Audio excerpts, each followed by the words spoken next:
Welcome to this episode of the Upfront Podcast. As always, I'm your host, Nina Mueller, and this is a place where you get upfront conversations with people from all around the world, covering topics and stories that mainstream media usually doesn't address. You get to listen to differing opinions from experts, community leaders, thinkers, and influencers that might just get the ball rolling for you to have more in-depth conversations about unconventional topics that are important to our society and mutual understanding. Enjoy the show. The opinions and testimonies expressed by guests of the show are their own and do not necessarily reflect the opinion of myself or affiliates of this podcast.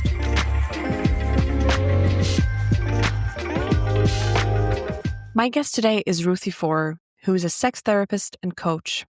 We are talking about how she combines her extensive experience, training, and knowledge to teach people how we can regulate our nervous system, why institutions created to control society make use of shame around sexuality, and how we can now destigmatize it. We will touch on the tremendous influence of social media, how to create boundaries in relationships, contemporary as well as outdated gender roles and their influence on sexuality, consent in dating and relationships, how to deal with the images portrayed by the porn industry, and how we can ultimately have a healthy relationship to our body and sexuality, and how we can teach the next generation. Because as you will hear, how you're being raised has everything to do with it. How you doing? I'm good. How are you? Tired. So tired. Yeah. You said you have kids, right? Yeah, but not because of them. Just tired from my Oh, no. weekend, from nature, from just tired. I'm getting my period. I'm just like in that, just wanna lie in bed all day and do nothing. Mm-hmm. Yeah. Do you get And some time off kind of on the weekend? yeah, I have a lot of time off. I have a lot of time off. Yeah. And my when you get your nervous system so relaxed and all you just want to sleep. Mm-hmm. Yeah, I have time off. But and I'll be in nature this weekend. Not much sleep, but I'll be like in nature, which is very warm and grounding for me. Mm. But do you Yeah, also feel like you need to relax from that sometimes? 'Cause it's a totally. lot of 4 days in nature, relaxed my nervous system so much that, coming back to the city, I was like, "Oh my god, this is so much." It's, so Mhm, intense. It's, so mhm, different than, sitting naked in nature and being in the water and with friends and mhm, trees and grass and suddenly, walls and honking and cars and mhm. buses. Yeah. Yeah, I think we sometimes forget how not used to this environment we are. Yeah. This city urban environment and being sort of confined to four walls and concrete and noise and all that. Yeah. It's not Yeah. actually natural, Yeah. I think it. Yeah. Mm, It's like learning how to find the balance all the time with mhm, the lifestyle that we have, working and living in apartments and finding the time away to rest and get away from the mhm, noise. And then, yeah, there's an adjustment coming back. mhm. Yeah. I Yeah. have a lot of questions. Yeah. I wrote down, a few things that I know are important for me to say, but, I have all the experience that I have, and I'm just gonna, I'd rather it be spontaneous than, scripted. Mhm. So, Ruthie, please tell me a bit about yourself to start off with. Okay. I'm a somatic therapist, which means working with the body, and I specialize in sexuality, tantra, and trauma. That is helping people regulate their nervous systems. And I work from the bottom up. That means with the body, getting out of the mind and the endless stories and loops and anxieties that we have here, and going into the body and really learning to listen to the wisdom of the body. My clinic is here in Ramat Gan or online. I've been doing this for about 8 years officially, full time as a clinic, and I don't know, 13 years since I became a yoga teacher slash yoga therapist and kind of embarked on this journey. It's very interesting. How did you get from yoga to a sex therapist, trauma therapist, coaching, all that? Yeah. Well, I would say, that question that people ask when you're a little kid, what do you want to be when you grow up? I kind of always knew I wanted it to have something to do with sex because I really loved the subject since I was a little kid. I was very connected to my sexuality. Um, but I had no Mhm, clue how or what. And I've been practicing yoga since I'm 15 years old, mhm, pretty religiously. And so I went and did my yoga teacher training. And actually, I started then after that doing more and more in depth courses around anatomy and understanding the nervous system. And I got to some courses that had to do with working yoga with sexual trauma, and also yoga with war vets, and yoga with all, trauma sensitive yoga for all different kinds of issues. But the sexual piece really piqued my interest. Um, Mm-hmm. and actually, before I got into the sexuality stuff, I came across TRE, which is tension and trauma releasing exercises. And that's helping people remember this inner tremor that we have, like animals do, where they shake off their tension, and that we have this same feature. And so I started doing that first, in first of all, regulating my own very dysregulated nervous system, having been through my own fair share of trauma as a child, and then getting divorced and being in this country alone and not having family support.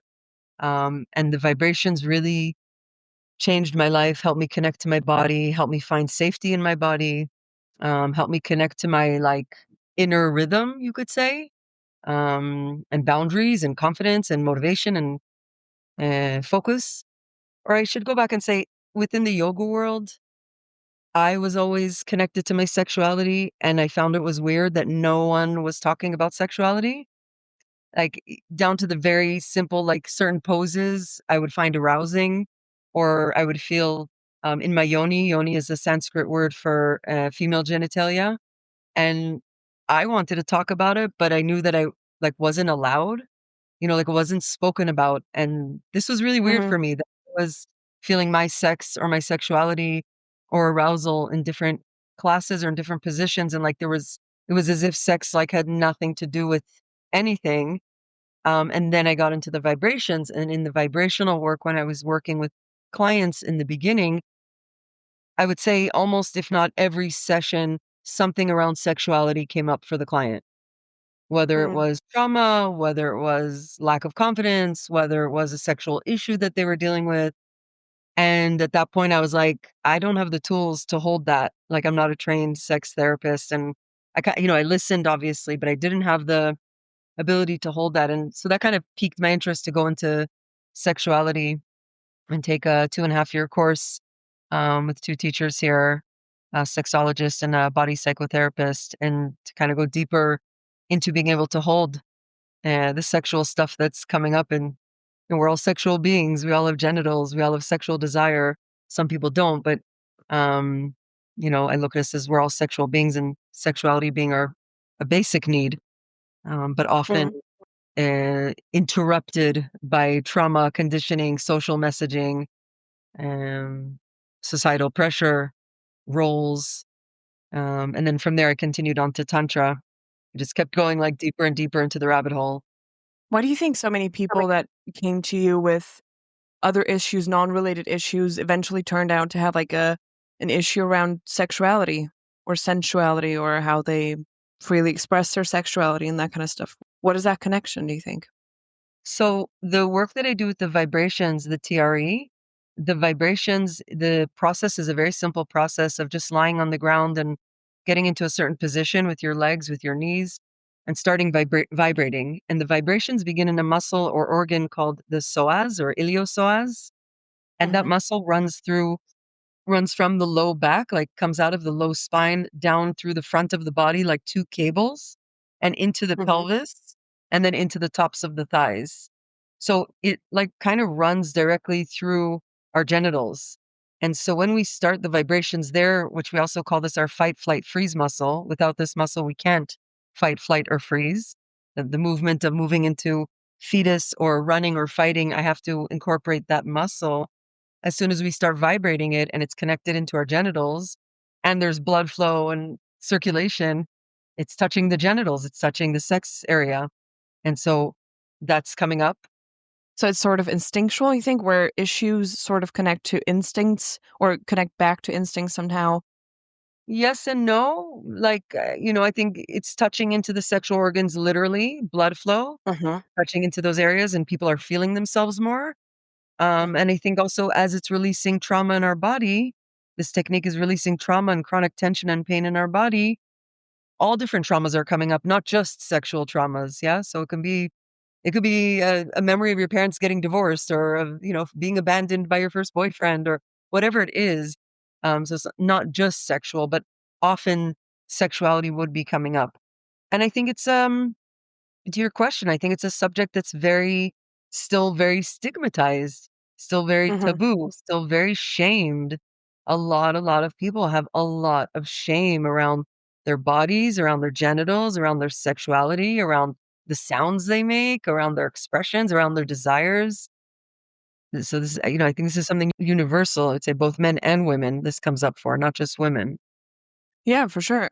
And actually the question would be, I don't know if you know the origin of why, shame was assigned around these topics to something so basic and natural that everybody literally has, like, everybody has sex organs, or most people, Yeah. I guess, I would just I would probably simply cynically say religion. Like, Mm. religion probably had a lot to do with it. Mm, Well, what was the gain of assigning shame to that? That's what I sometimes wonder, you know? yeah, yeah.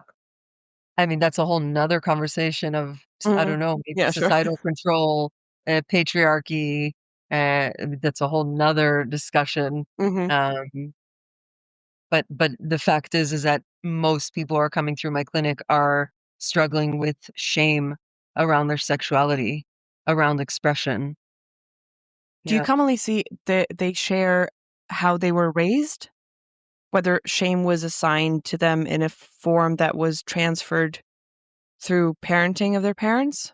Is it how they were raised, absolutely, do you think? absolutely. Okay. It's part of my intake is finding out, like, what was the discussion around sex in your house? Was Mhm. there a discussion around sex? We could say, obviously, I don't know everyone in the world, but most people did not grow up with a healthy conversation around sexuality. Very rare that I meet a client or a colleague or someone that says, "Yeah, I grew up with a healthy conversation around sex." So rare. Most parents are avoiding the subject, not talking about it. I could tell you today, 2025, when my own children are having sex ed in their schools, and the teacher or the private, sex ed teachers who come in say, "Well, we're talking about 12, 13-year-old kids, okay? That's Mhm. like, grade 6, 7, 8." And the educators are saying, "Okay, who here has talked about sex at home with their parents?" And it's always only my kid and maybe one other kid in the class who steps forward. That's very Oh, at that telling. age, wow. At that Mhm. age, that's very telling. And I don't think it's about the technical education. It's most people are not comfortable with their own sex. So then to speak about it with their children is like embarrassing, horrifying. It's like so awkward for them. It's become such a shameful, embarrassing subject when, like you said, it's just a regular, natural human force. Mhm. And I would think as a kid, if you don't know anything about it, and if you know unspokenly that you're not supposed to talk about it or feel that way, or in whichever way you probably feel that as a kid, on some level, I think they usually understand much more than we think they do. Yeah, Um, where are you supposed to put that? If parents do talk to their kids about sex and sexual drive and, I don't know, sexuality, sensuality, those things, what is a healthy way to do that? Is yeah. there a sort of a recipe you could give our listeners, maybe? Yeah, I wanna just go back for a second because you asked that question Yeah, about sure. where does that shaming come from as kids. Very often in my intake, I'll hear stories about kids who were innocently touching their genitals or playing doctor with their friends or, masturbating or whatever, normal, healthy exploration is happening, and the parents will very often automatically, without even thinking, shame it, and as in, "Don't do that, that's dirty, that's disgusting, ew, gross, go to your room." There's a lot of messaging like that that, tells the kid very clearly, "This isn't okay. This is not something that you do. It's dirty, it's gross."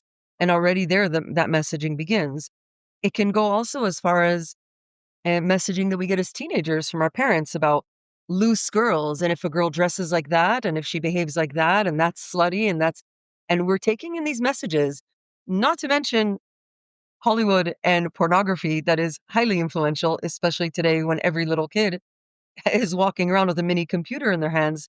And many of Mhm, them already know how to hack through the system, even if their parents put blocks on and access all kinds of stuff. mhm, Um, Coming back to the question you asked about the recipe, for me, and I know it's easy, maybe easy for me to say because it's my job and part of why I got into this field is because I'm so comfortable with it and I always have been. It's like I say to people, just talk about it like any other subject in the same way that you would talk to your kids about safety or bullying or doing well in school. It's just another subject. I very much operate on the policy of answer questions. So I might not offer, but if my child comes to me and says, Mommy, what's 69? I'm going to explain to them what 69 is, very matter of Mhm. fact, and explain it in a way that's Mhm. fun and enjoyable and there's pleasure and there's nothing to be ashamed of. And why shouldn't they learn that from me and not from porn or some magazine or God knows what show or whatever? Mhm. My kids are I remember there was a conversation, "Yeah, the kids are all saying 69, 69. What's 69?" Like, they got it. They understood there was something there they shouldn't know, Mhm. and I was like, "Okay, I'm just gonna tell you what it is because what is so wrong with knowing what that is?" Mhm. Yeah, yeah, I would agree with that, and I don't have kids, of course, so it's a little different, I think, from speaking from the outside, but I would also think it could keep them from, like, potentially dangerous situations, I think. Somebody's like, "Oh, I'll show you whatever," and you never know what happens. Then we can also talk about consent and all that, so Yeah.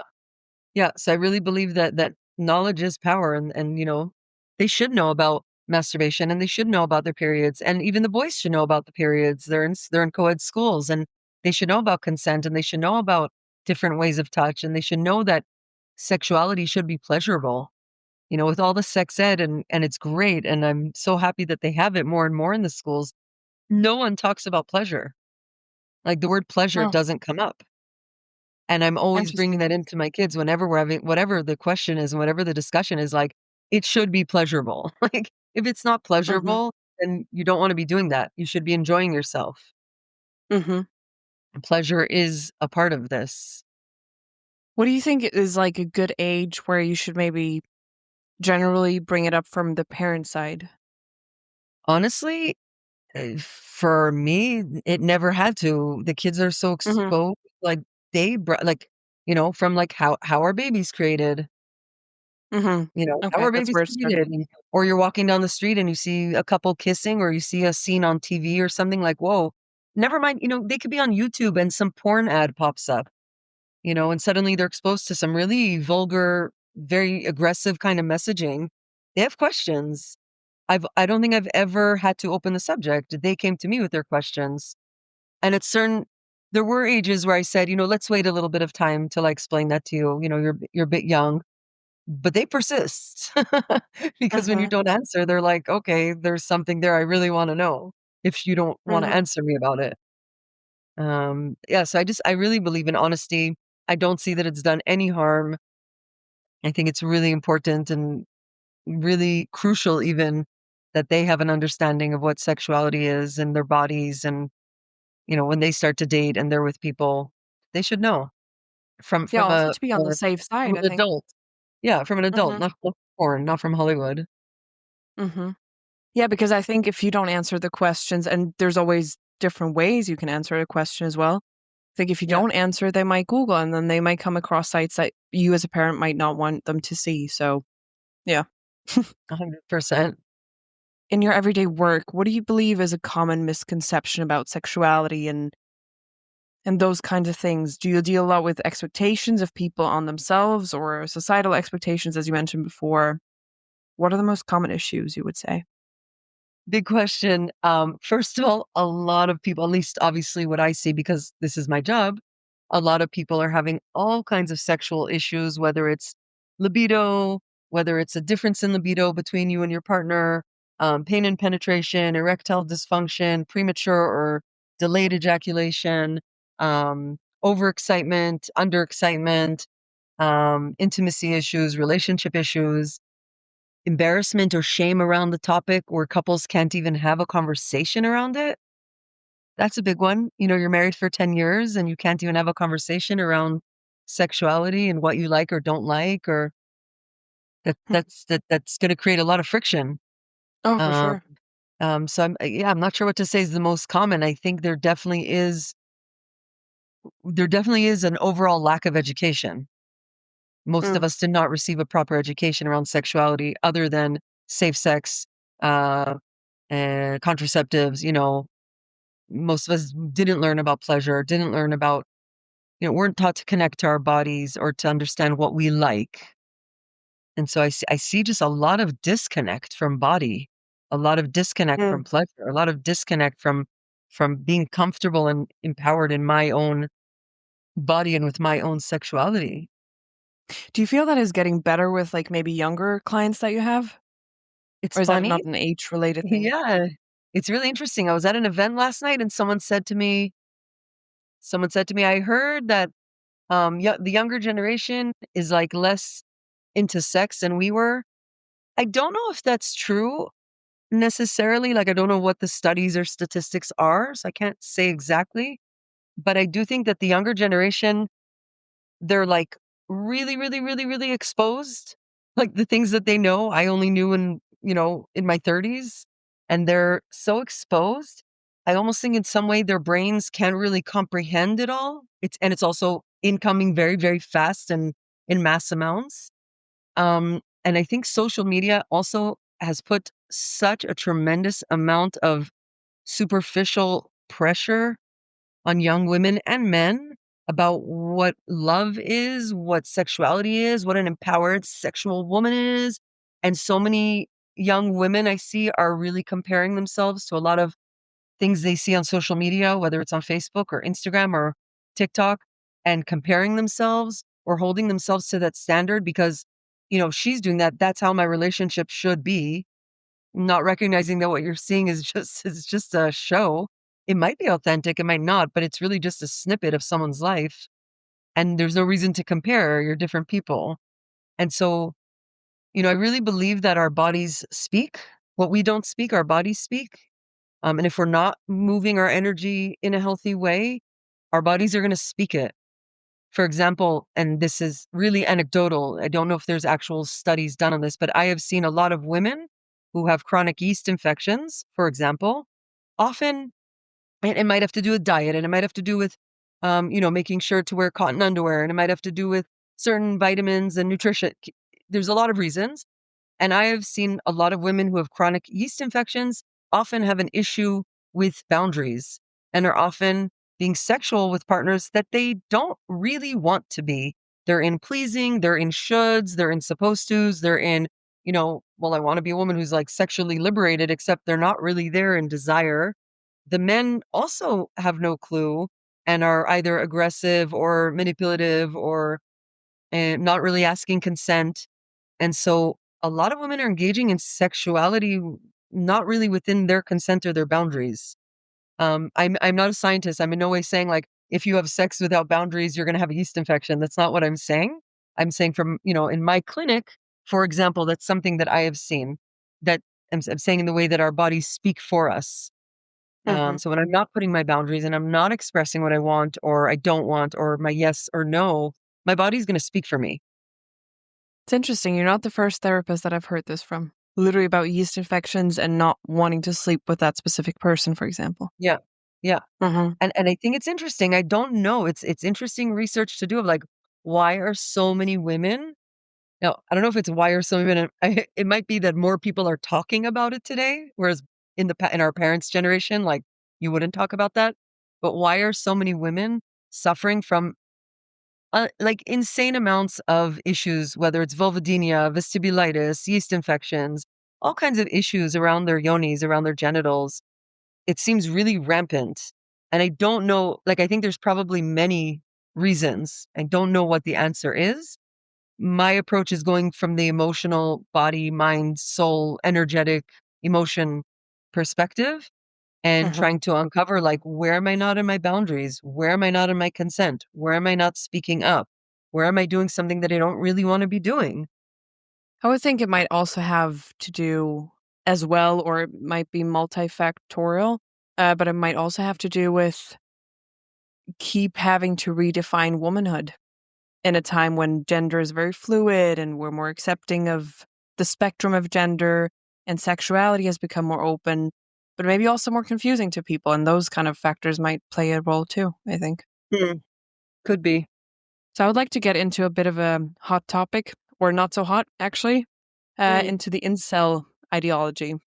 hmm, Have you heard of those? of course. Yeah. Sadly, haven't we all? I don't know how much I have to contribute to this element of conversation because I don't have really experience. I just know about it. Hmm. Yeah, I I'm a think when it comes to like, I don't know, gender expression, sexual expression, whichever way you want to phrase it, it does unfortunately play a bit of a role, I think, in today's younger movement, I would say. So for our listeners that might not be aware, the term incel means involuntary celibacy, and that ideology nowadays refers to a subculture of usually heterosexual cis men that are spreading harmful ideas around the treatment of girls and women and how men are supposed to behave, which is usually based on long, outdated, toxic masculinity. So here's what I would like to ask you about this, Ruthie. Does the rise of incel ideology and misogyny online spread by people like Andrew Tate, does that worry you? Or do you see any influence on that in your patients, your clients? I can't really answer that because I'm so in Israeli society, and most of my clients are as well. Like, I know who Andrew Tate is, I know his some of his views, but I'm not following it so much or enough to really, I think, have an opinion.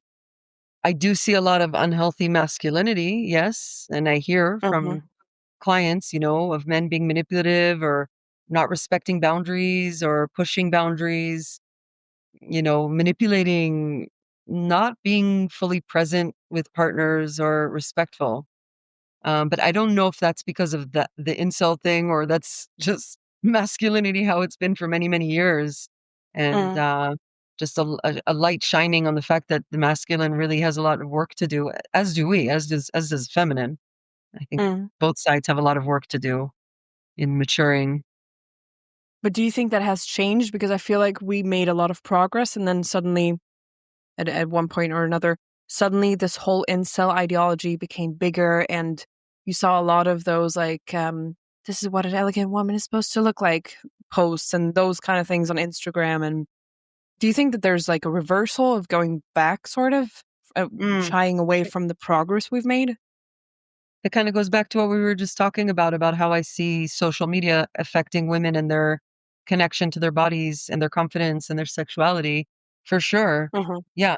There is a lot of like, that's what I was referring to before of like how a woman is supposed to, a sexual woman is, an empowered woman is, as if it's this very black and white thing when it's really not. And it's often spiritual bypassy and kind of superficial and not really, there isn't a one answer for that. I don't know if it's different here or in America. And here it's also a question because there's also a lot of patriarchy here, while simultaneously also a lot of reverence for mhm, woman or mama. You know, it's very confusing. mhm, very, yeah. Yeah, Very progressive in some ways and very archaic in others. yeah.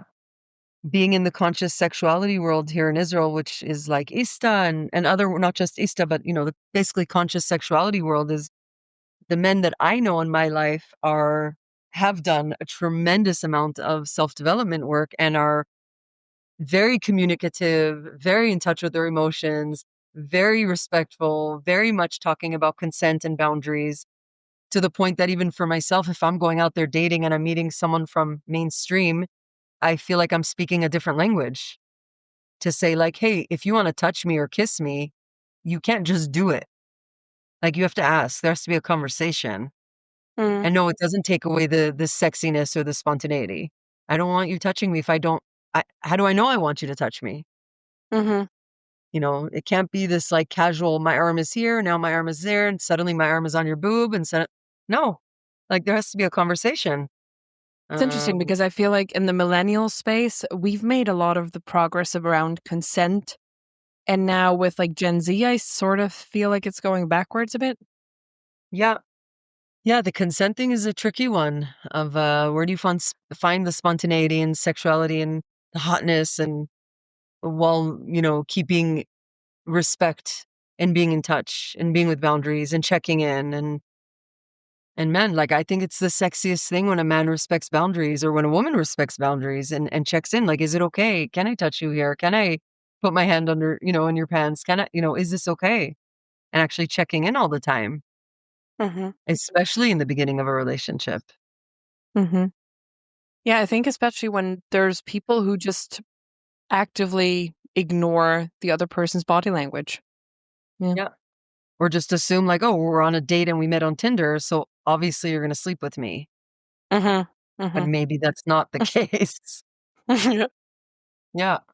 So do you think we can actually counteract this like indoctrination that we see of like young men and surprisingly also more and more women subscribing to that online by simply raising kids the right way?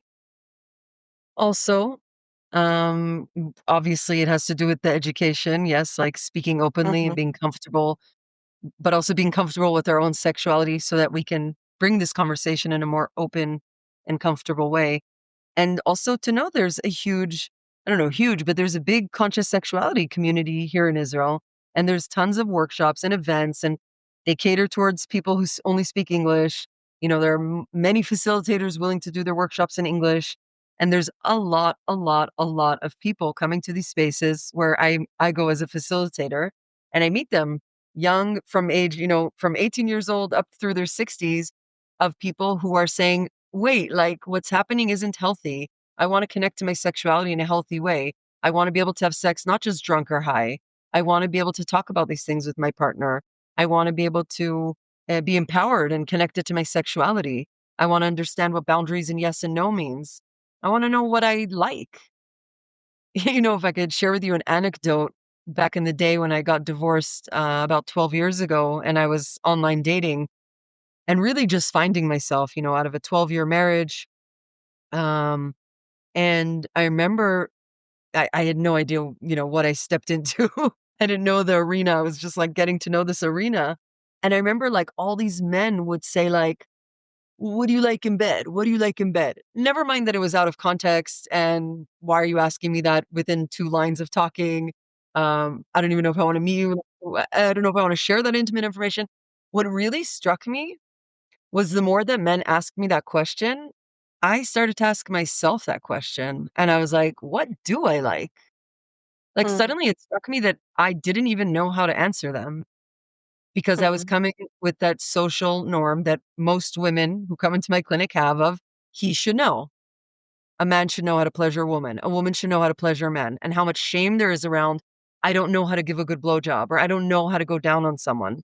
Well, why should you? Like, no one taught that in school, you know? And for me, that was a real like slap in the face in a way of like, wait a second, never mind, I don't want to answer this question. Do I know what I like?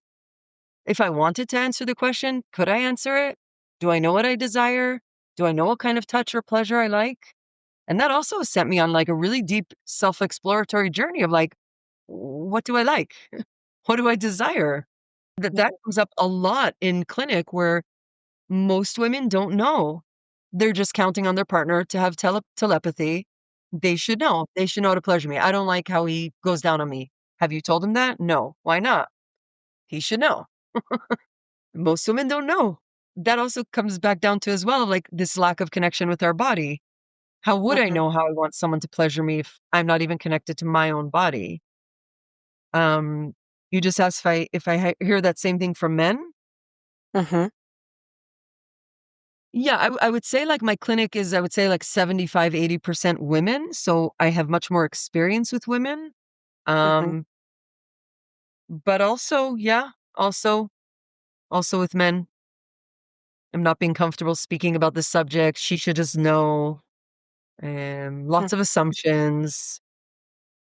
But usually people, and I mean both, either gender, whichever way you want to phrase it, usually they expect the other person to know because they've been together a certain amount of time. They've spoken about what they like, what they don't like, or just because of we met and everybody's supposed to know. Well, you would think. What you Yeah, just that's said what is I would very kind of assume, I ideal, guess. but you'd be very surprised at how many couples are together for 10, 12, 15, 20 years and haven't had those conversations, actually. They haven't. And, yeah, it could be in the beginning and it could be after 10 years. And then after 10 years, my God, how awkward is that after 10 years to be like, "By the way, I never liked how you performed oral sex on me." That's an awkward conversation. Yeah, can you Yeah? imagine? Yeah. Yeah, and that could be super triggering. And so a lot Mhm. of avoidance around just even, whatever. I'll just like, he's going down on me and I'll just check out and like disassociate or think about something else or tell him to stop or, Mhm. very little enjoyment. How would you broach the topic of for couples, I guess, who have been together for a very long time that want to start talking about what they like, what they don't like, and maybe the exact thing that the other person has been doing for the last 17 years or whatever has not actually worked for them? Would you just phrase it in a positive way? I would like that more this way instead of like, oh, I actually hated everything you did. Or, Right. Right. No, I made it like an extreme comment. Wow. Also a very big question because I think that also goes back to, I give Tantra workshops for couples once a month in Tel Aviv. I've been doing it for 2.5 years and I have all kinds, like all ranges of ages and all backgrounds, religious couples, homosexuals, lesbians, like everyone's coming. And people have been together for 6 months, people have been together for 10 years, 20 years. And it's a very gentle, it's a beginner's workshop. So no nudity, no touch to genitals, very modest, very gentle, very beginners, getting to know tools of Tantra, which means slowing down, paying attention, being more present, not rushing to anything, not having an agenda. And in that Mhm. space, when couples are there without rushing to an agenda, obviously, because of the rules of the space, they're not ripping clothes off and getting into uh, obvious sexual interactions. They start discovering a lot of things about their relationship and their intimacy, meaning the dynamic that might be going on in sexuality when you're naked and, penetration or not, but being more sexual will come out in movement through the body through other exercises. Whether it's doing movement exercises or dancing exercises or mimicking exercises or different forms of touch exercises with clothing on, slow down the conversation, and I'm guiding you through. The conversation is a bit different, and suddenly there's a conversation around, wait, I want you to give me something for 5 minutes, and I don't know what I want. And I really encourage them. I say, like, don't tell your partner, oh, just do what you want. I trust you. Like, take a moment and really think about what you want, even if it's a hand massage. It doesn't have to be something drastic. And so often the conversation starts much earlier in being able to slow down and really discover together what we like, don't like, or discovering that, oh, wow, we really like energetic touch. I've had couples be like, wow, I didn't know that, we've been together 15 years and we didn't know that energetic touch was so erotic for us. And so, yeah, obviously the conversation has to be done very gently. Maybe for some people it needs to be done with a therapist, with me or with another couples therapist of figuring out how to broach those sensitive subjects. It could be, let's try this. It could be, no, I don't hate that, but hey, when you go down on me, can you try this thing? Um, there's a lot of conversation that has to happen, a lot of dialogue, and it's slow. It's a slow process.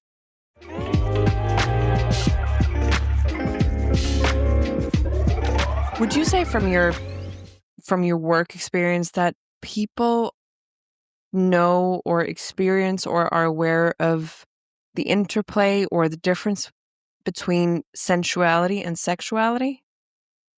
Or is that a thing that usually Great goes hand question. in hand? No, it's a great question.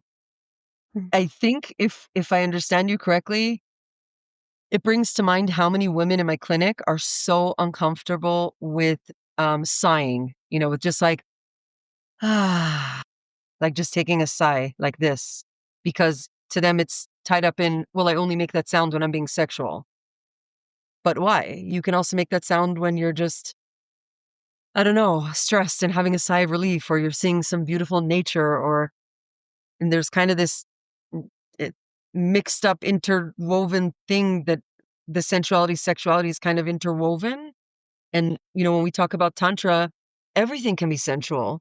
Taking a walk in the park can be so sensual. Looking at flowers can be so sensual. It doesn't mean I'm stripping down naked and masturbating, but I can feel joy in my body. I could feel it even in my yoni and be like, wow, oh my God, I saw this amazing flower yesterday. Like, I stopped in my tracks. I got off the bus and it was just this humongous, the biggest hibiscus flower I've ever seen, like soul flower on its own. And I had to stop and just like, I was like, I'm not even gonna take a picture. I just wanna, like, look at it and just like, wow. And it's fills me with energy. And this is Tantra, of like being in that present moment and connected to that sensuality. And I think most people have it kind of intertwined of my sensuality can only be expressed in the bedroom with my partner. It's not allowed to be expressed when I'm sucking a lollipop or eating an ice cream cone or looking at a flower or hear a beautiful piece of music or even see a Mm-hmm. couple out on the street and noticing that I get a bit aroused from it. There's such a shut off of like, no, that's not okay. Your sensuality is only allowed in the bedroom. So Mm. there definitely, in my opinion, is a big confusion because I think all of life can be sensual. Yeah, actually, you And just brought me to think about that very thing because how I phrased the question, I meant to specify maybe sensuality in the relationship or around sensual sexuality, because sensuality in itself linguistically just means something that connects your senses in a way or activates your senses, I guess. yeah, I don't think it Mm. contradicts what I answered. Also, yeah, and that's Hmm. also a big Yeah. that we do in Tantra of like, can you play with different senses? I have an exercise in the workshop where I give them blindfolds and feathers and say like, cover your eyes, cut out that one sense and explore each other without seeing or use a feather. Use whatever you have in your house. Use a silk scarf, use a fork, I don't know. Whatever you're curious about exploring, explore with your different senses. I think it very much doesn't contradict what I answered because in Tantra, the more connected I am to my sensuality as a whole in my day to day, the more I will be able to bring that into my relationship in the bedroom. What if you have a partner that is not sensual or connected to Mhm. his own sensuality, though, or her own sensuality? It's a challenge. It's really Mm. challenging. I don't know if I have an answer to that. I often suggest people go on their own journeys.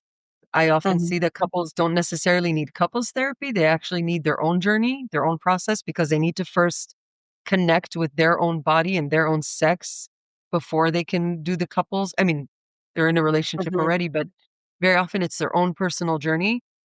And some people are resistant and don't want to. And so then you have one person doing the work and progressing and opening and expanding. And at some point, the other partner will get frustrated and they might end up separating or getting divorced at some point. I'm being a bit drastic. Or they'll say, wait, actually, I want some of that. Maybe I will go on my own journey and I'll go see a sex therapist or go to some workshop and learn how to move my sexual energy or learn to understand what's this language you're using now where you want consent and boundaries and you don't want me to just grab your ass every time I walk by. It's definitely challenging. I definitely want to validate that is really challenging, and it's a lot of couples are dealing with that, where one person is doing that journey and reconnecting to their body and their sexuality, and the other person isn't, and it creates a dissonance for sure, and Mm. it's painful. With the 70s flower power, there was a lot of liberation around sex and I guess gender along with it. I wasn't around, at least not in this lifetime. So Mhm, I wouldn't really know myself. But there was a lot of sexual revolution in the 60s, I guess, 70s. And now everything is a bit over sexualized in some mhm. ways. We're a little prudish at the same time. There's porn addiction. So it's a bit a society of two extremes in a lot of ways, I think. And feminism is on the rise, but now I feel like young women, sometimes Gen Z, I would say, predominantly, seem to be reverting a little back to old fashioned gender roles. Do you think how gender is seen in society has an influence on how Wow. a woman, because of her gender, a man is because of his gender, um, non heteronormative people because of their unassigned or assigned gender? Do you think that has an influence on how sexuality is lived or experienced? It's not my specialty, so I don't want to go ahead and like start answering and talking about something I haven't delved so much into, and I can only say Hmm. again what I see in my clinic. And I think that goes back also to what we were talking about before, about the younger generation being very influenced by social media, about what a woman should, what a woman's supposed to. I should be giving my partner a blowjob once a week. I'm supposed to, but why? Like, who said that? Like, where are the rules? There's no rule book. Do you feel like in different cultures, when you have more, let's call it as it is, I guess, more patriarchal gender roles, women doing specific things, men doing specific things? Do you think that has an influence on how sexuality is lived and experienced? Yes and no. Like Mm. it's hard for me to give you a definitive answer. You think Um, it's a universal experience, more or less, independent of culture and background, maybe around gender roles and expectations of what your gender is supposed to look like and be and fulfill? Maybe again, I'm not so sure. Like, and I'm also only working here in this country, so I only see Anglos, Israelis, mixed Anglo-Israelis. I would say if someone's reached my clinic, they're already open enough to change their view and role. The Mhm. people who aren't reaching me or who aren't yet picking up the phone are maybe the ones who are more confused or unsure. Do you feel like women and men live sexuality the same way? Because the Mm. mechanisms are a little different emotionally, maybe, or on a different level. Do you think the experiences are similar from what you've heard, seen? Yes and no, I guess, because there are certain standards or pressures about what men and women are supposed to do. A lot of men have performance anxiety in that exhibits in many different ways because of fixed ideas of what they think they're supposed to do or perform or take charge or lead because they're the man and maybe they don't want to. And the same thing with the women. I would say it goes both ways. Do you experience people from different backgrounds, maybe also religious, not religious, anything in between, experiencing sexuality or talking about sexuality differently? Or coming in with like different Absolutely. expectations? Yeah, 100%. Mm. 100%. Yeah. Whether they're coming from ultra Orthodox background, secular background, Christian background, European background, American, Canadian, Israeli, absolutely. Um, but I would say it's really hard to make generalizations because it really has so much to do with the home you grew up in, what you were exposed to, the traumas you maybe went through, the partners you've had, the models you were exposed to as a child or even as an older person. I wouldn't be able to tell you factual things. You haven't done your own statistics. No. Yeah, and Mm. my experience is only anecdotal because I can say I could make up something and say, "Yeah, all Israelis who come to me are like." It's very hard to, I can tell you something interesting in my experience, and I don't have a ton of experience, but I have worked a bit with ultra Orthodox Jews. I have noticed that some of them actually, because they grew up with so little exposure, actually, some of them are more comfortable talking about really raw sexual topics than other secular people are. And that really blew my mind when I saw that once, twice, three times. I was like, that's really interesting. They didn't have Mm. fixed ideas. They haven't seen movies in Hollywood and TV and podcasts, and they're not on Instagram and and so it's very casual for them to talk about sexual positions or oral sex or whatever. Whereas other people who've had so much exposure and have taken in some of that influence or taboo or shaming are more uncomfortable talking about it. But again, that's That's just really my interesting. anecdotal, minimal experience. Yeah. Um, Hmm. and there are men who are more comfortable, and there are women who are less comfortable, and there are women who are more comfortable, and men who are, there's so many factors. And I don't like to generalize. I could say all European women are, but it's not true because I've seen so many different kind of European women clients, Mm. um, depending what field they're in, depending how they grew up. Mhm. Yeah. You spoke earlier about you also working with people on trauma, and I wanted to ask you, is there, I don't know, a very general recipe for or a recommendation of how you help people recover after non-consensual sexual acts? I don't know, is Mm. there a formula? There aren't formulas because we're very sensitive creatures. I always Mhm. kind of chuckle when people say to me, I'm very sensitive. I'm like, I know we're all very, very sensitive, actually, especially when it comes to sexuality and trauma and nervous system. We're all very, very sensitive. First of all, for me, the first step is reclaiming ownership. So that means doing the own process of like cleaning out that wound, whether it's working, it's always working through the body with me, whether it's working through vibrations or a tool called focusing or family constellation. just some of the tools I work with, or yoga therapy, or um, embodying no in my body, or yelling no, or punching a pillow, or various tools that I use, is to first help you process that trauma in your body.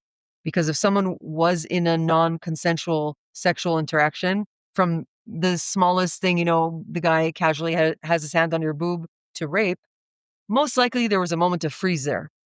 And so if there was a freeze there, that means there's energy trapped in the body. And so for me, that's the first step, is figuring out a way to safely, slowly, because some people need it really slowly, because if we release it too fast, it might overwhelm their system and then they'll shut down even more.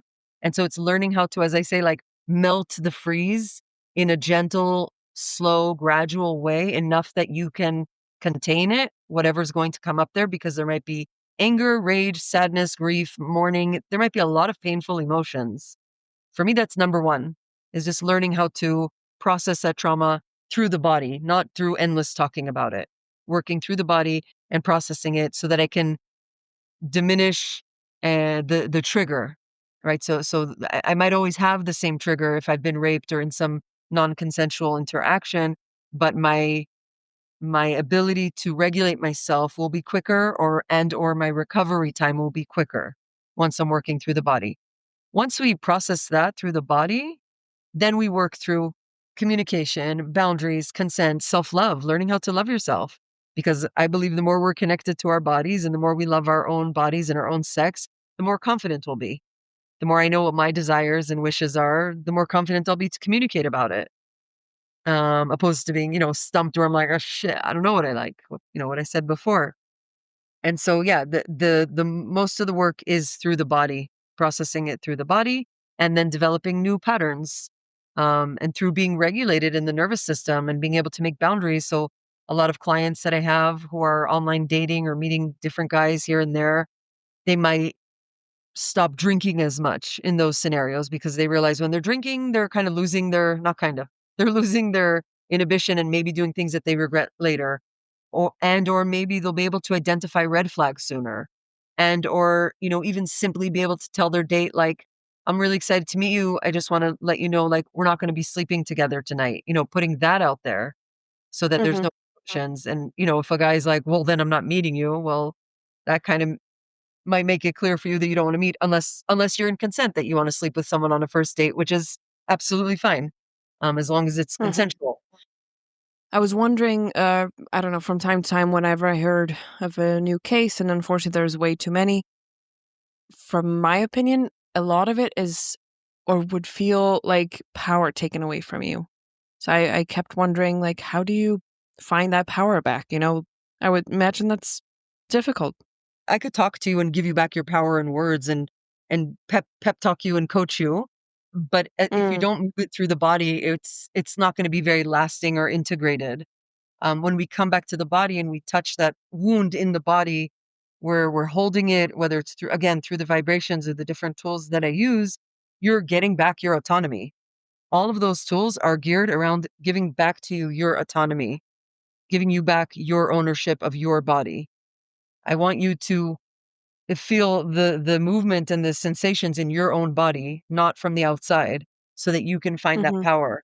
And I'm always focused Mhm. on finding the area that feels good, or finding the area that feels neutral. And it would be a whole nother podcast to explain to you, Mhm. like, the wording that I'm using, or the way I'm asking questions in the clinic, that are guiding you to find your own answers within your body. I'm not giving you the answers. I'm guiding you to find your power in your body, for you to take back your autonomy. Yeah, that's a huge part of the process of the healing journey there. Mm. Not just sexual trauma, yeah? Like, it could be any trauma. Mhm. Yeah, I think that's a big topic anyway, and I think it's also interesting that you mentioned, around the beginning of the episode, that a lot of, is played out in sexuality, or a lot of sexual things come up when it's about a different topic. It's Yeah, really interesting. yeah, yeah, it's like our bodies are ready, they're going to release what they want when they want.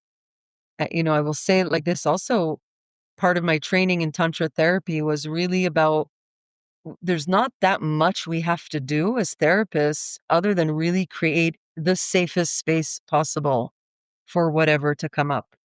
Because if I don't create a safe enough space, or if I'm not regulated myself, how can my client bring whatever trauma or thing that they want to talk about or that they've been through into the clinic space? As long as you have that safe space, things can come up. And Mm, gradually and slowly, I really believe in less is more, and mhm. working through more through the body and less with the story. Now, you as a person, a living being yourself, I was wondering from your personal opinion or your opinion as a therapist or both meshed together, I guess, we've seen a lot of like political changes in unfortunately way too many countries around the world where Planned Parenthood and safe sex and access to abortions seems to be up for discussion again, or in some places even banned again.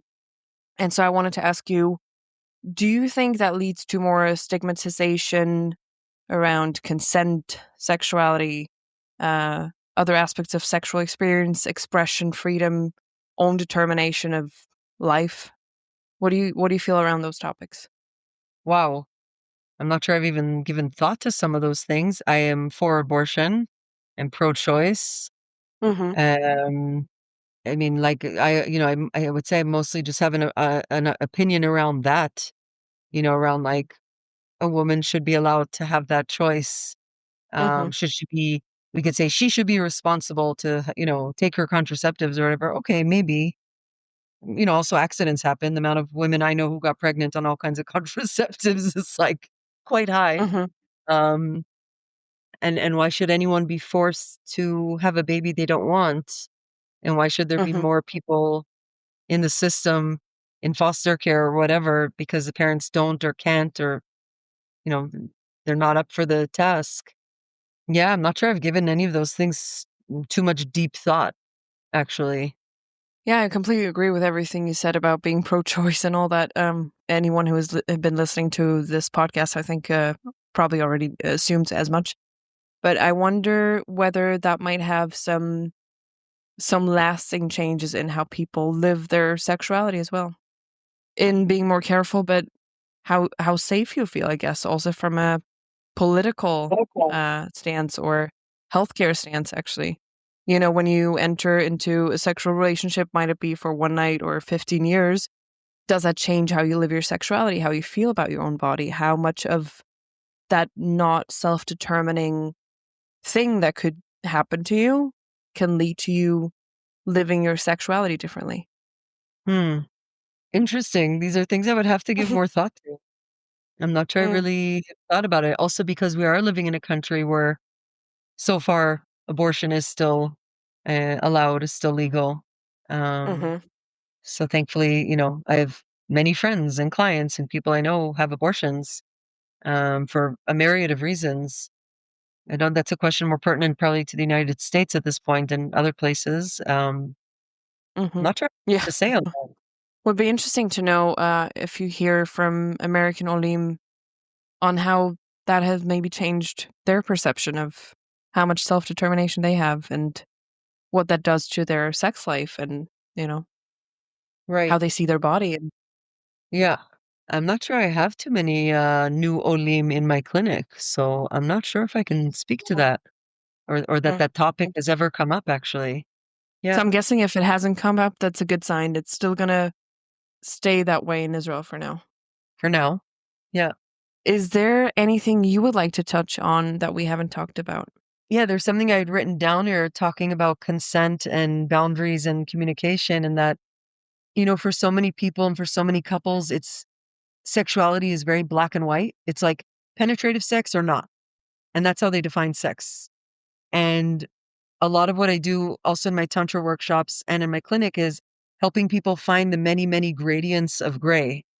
We could have a really sexy, erotic night where clothing doesn't even come off. That could be Mhm. super enjoyable and pleasurable to both of us. And so it comes in like, helping clients, okay, you don't want to have sex for whatever reason, that's fine. Where's your yes? Where is a gray that you can enjoy? Maybe you're okay with your partner playing with your boobs, but you don't want any penetration and any holes. Fair enough. And I will add to that also a very important statement that I feel every person might need to have a sticker like wherever they are is you are not Mhm. responsible for your partner's sexuality. You are not responsible for your partner's sexuality. What I believe very strongly in, and the Tantra perspective is, I am responsible for my sexuality. And when I come to a meeting with a partner, I can ask, I can receive, I can be in dialogue with the person about what I want or what we want to do and or be in flow or whatever. But I'm not holding my partner responsible in that you have to pleasure me, you have to make me come. And if you don't, then I don't know, you're not a good partner or you're not doing your job or vice versa, which is what a lot of women and men get into. Of like, well, I have to give him a blowjob every week or I don't know, dot, dot, dot. And I challenge that. I challenge them, say, well, why? Why do you think you have to? Like, is he holding a gun to your head? Why do you have to? Mhm, I don't know. That it sounds kind of non-consensual to me. mhm, And maybe you could find something that is exciting for you. Maybe you could start a few steps before and just look at each other's genitals. What an idea. I know it might sound funny to some people listening, but like, what if you just sat on a bed together and just looked at each other's genitals and share what you see? Start from there. How many mhm, people do that of just like, wait, before we dive in, like, let's just look at each other. Let's like enjoy what we see. And, that requires obviously a certain amount of self development work to do of letting go of the agenda, of being more present, of knowing how to move your own sexual energy, of not expecting from your partner. Um, but within that slowing down of finding your yes, of finding the gray states in between the black and white, I think there's much more room to come close.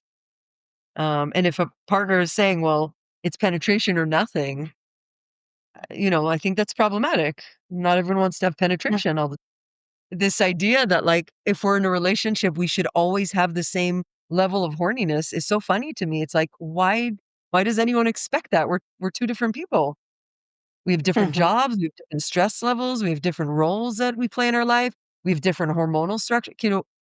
Why would yeah, for we sure. I think it's actually quite miraculous if we're ever in sync with our sexual energies, putting aside the first few months of a relationship. Um, Mhm, and that takes work and a lot of communication. And once we can let go of the agenda of like what the supposed to be is or what the expectation is, then we can really meet. And it might just be that we end up kissing for 2 hours and touching each other and caressing and going to sleep, and that's okay. I very often give couples homework. I say, "Don't have penetrative sex." Like, for the next month or 2, no penetrative sex, like, no penis and vagina for the next 2 months. Like, and figure out and that doesn't mean avoiding being sexual. That means what else can you find to be erotic and intimate together that doesn't involve the usual, penis and vagina penetration, orgasm, finish, go to sleep. Finding the gray. no, it's very interesting. Everything you just said also makes me think that we're so quick nowadays, I think, much more, I would assume, than it was in previous decades, I guess, to be intimate. And maybe we use that word wrong. To be intimate on a physical level, I would more precisely say. But true intimacy, people seem to still be scared of in a way. True intimacy of actually seeing each other, maybe on a soul level or whatever you want to call it, on a spiritual level, or it's very Absolutely, interesting. absolutely, yeah. I see how uncomfortable it is in other workshops that I go to as a participant, and in my own tantra workshops when I have couples just sit down and look into each other's eyes without talking. It's so challenging. It's so challenging. And we're talking about people who might be together for 5, 10, 15 years, and they can't just look into each other's eyes for 5 minutes without giggling or looking away or having to talk. Do you And think they've unlearned that? Because in the beginning, you kind of do that when you're like freshly in love and all that. Or they necessarily, never not really did that. necessarily. People shy away from that. I think, like you said, there is a lot of fear of intimacy, of real, true intimacy. We have a lot Mhm. of wounds around relational interactions, around intimacy, around sexuality. We have a lot of wounding. And to be really, really intimate or to be really, really vulnerable, to really allow you to see me. I mean, this example that I brought of looking at each other's genitals, which might sound so funny and woo woo and hippie. Most people won't do it because it's so vulnerable. It's so vulnerable. We're sitting here looking at each other's genitals without touching, without doing anything. And whatever hangups I have about my genitals, man or woman, about how it looks, about how it smells, the colors, like my God, that this is endless. This is so vulnerable. It's so intimate when you could sit there and look at each other's genitals and just share what you're seeing without rushing to touch and do and lick and no, just like just being there, just looking. I'm not saying everyone has to do that particular exercise, yeah? I'm just bringing it as an example. You know, Yeah, but it's can really we just interesting. be yeah, can we just stay with eye contact? Can we just stay belly to belly, just caressing each other without rushing to the next thing? Because once we're in that Hmm. sexual act, it's like, okay, now we're doing something. We're in this thing, and now we're running towards orgasm because I want to have an orgasm, and then we run to the cigarette or food or go to sleep. Hmm. And again, less intimacy. Right? Most couples after sex aren't in this. Some are. I don't want to make any generalizations, but postcoital, very often the man is passing out, or she's passing out, or someone's getting up to get a cigarette or food, or like, okay, job's Hmm. done, check.